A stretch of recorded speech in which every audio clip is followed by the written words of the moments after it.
India മുന്നണിക്ക് വലിയ ആവേശം നൽകിക്കൊണ്ട് കോൺഗ്രസ് നേതാവ് രാഹുൽ ഗാന്ധി നയിക്കുന്ന ഭാരത് ജോഡോ ന്യായ് യാത്രയിൽ ബീഹാർ മുഖ്യമന്ത്രി നിതീഷ് കുമാർ പങ്കെടുക്കുകയാണ്.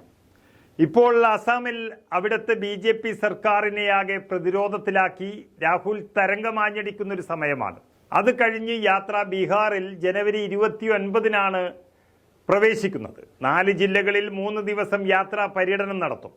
പശ്ചിമ ബംഗാളിലെ സിലിഗുരിയിൽ നിന്ന് ബീഹാറിലെ കിഷൻഗഞ്ചിലേക്ക് യാത്ര കടക്കുമെന്ന് കോൺഗ്രസ് നേതൃത്വം വ്യക്തമാക്കി കഴിഞ്ഞു. കിഷൻഗഞ്ചിലെ പര്യടനത്തിന് ശേഷം യാത്ര പൂർണിയയിലേക്ക് കടക്കും.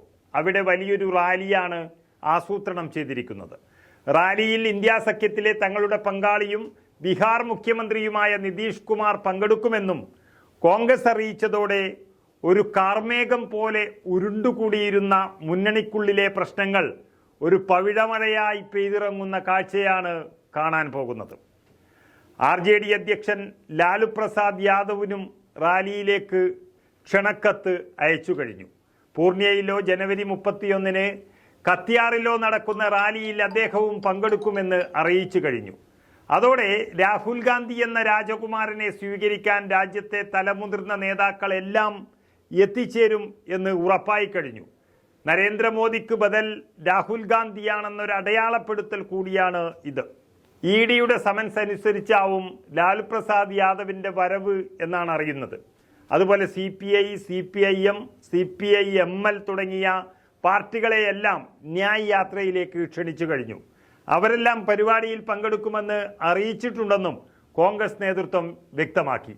ന്യായ് യാത്രയുടെ പര്യടനം അസമിൽ ഇപ്പോൾ തുടർന്നുകൊണ്ടിരിക്കുന്നു. ന്യായ് യാത്രയ്ക്ക് നേരെ വലിയ അക്രമ പ്രവർത്തനങ്ങളാണ് അസമിൽ BJP നടത്തിക്കൊണ്ടിരിക്കുന്നത്. ഭാരത് ജോഡോ ന്യായ് യാത്രയുടെ ഭാഗമായി അസമിലെ വഴിയോര ഭക്ഷണശാല സന്ദർശിച്ച കോൺഗ്രസ് നേതാവ് രാഹുൽ ഗാന്ധിക്ക് നേരെ കഴിഞ്ഞ ദിവസവും വലിയ പ്രതിഷേധമുണ്ടായി. നാഗോൺ ജില്ലയിലാണ് സംഭവം. പ്രതിഷേധം എന്നത് രാഹുൽ ഗാന്ധിയെ ആക്രമിക്കാനുള്ള ശ്രമമാണ് നടക്കുന്നത്. ന്യായ് യാത്രയുടെ പര്യടനത്തിന് ശേഷം വിശ്രമ സ്ഥലമായ രൂപോഹയിലേക്ക് വാഹനത്തിൽ പോകും വഴിയാണ് രാഹുലും സംഘവും അബംഗനിയിലെ വഴിയോര ഭക്ഷണശാലയിൽ ഇറങ്ങിയത്. BJP വിചാരിച്ചാൽ എന്തും നടത്താൻ കഴിയുന്ന UPയിലും മധ്യപ്രദേശിലുമെല്ലാം രാഹുൽ ഗാന്ധി വളരെ സമാധാനത്തോടെ സന്ദർശിച്ച യാത്ര നമ്മൾ കണ്ടു. പക്ഷേ അസമിൽ മാത്രം അക്രമം നേരിടേണ്ടി വരുന്നത് മറ്റൊന്നും കൊണ്ടല്ല. BJP മുഖ്യമന്ത്രിയോടൊപ്പം നിന്നവർ രാഹുലിൻ്റെ യോഗത്തിലേക്ക് പോയതും മുഖ്യമന്ത്രിയെ അവഗണിച്ച് രാഹുൽ ഗാന്ധിക്ക് വലിയ ഒരു മുന്നേറ്റമുണ്ടാക്കാൻ കഴിഞ്ഞതും രാഹുൽ വരുന്ന വഴികളിലെല്ലാം മുഖ്യമന്ത്രി പരിപാടി മാറ്റിവെച്ചതും കൂട്ടി വായിച്ചാൽ നമുക്കതിൽ നിന്നെല്ലാം മനസ്സിലാകും.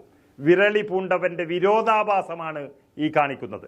ഏതായാലും രാഹുൽ ഒറ്റക്കല്ല, പ്രതിപക്ഷം ഒന്നടങ്കം ഏറ്റെടുക്കുകയാണ് ഭാരത് ജോഡോ ന്യായ് യാത്രയെ. അതാണിനി കാണാൻ പോകുന്നത്. നരേന്ദ്രമോദിയുടെ അയോധ്യയിലെ നാടകമെല്ലാം കഴിഞ്ഞു. ഇനി ശ്രദ്ധാകേന്ദ്രം മുഴുവൻ രാഹുൽ ഗാന്ധിയായി മാറുകയാണ്.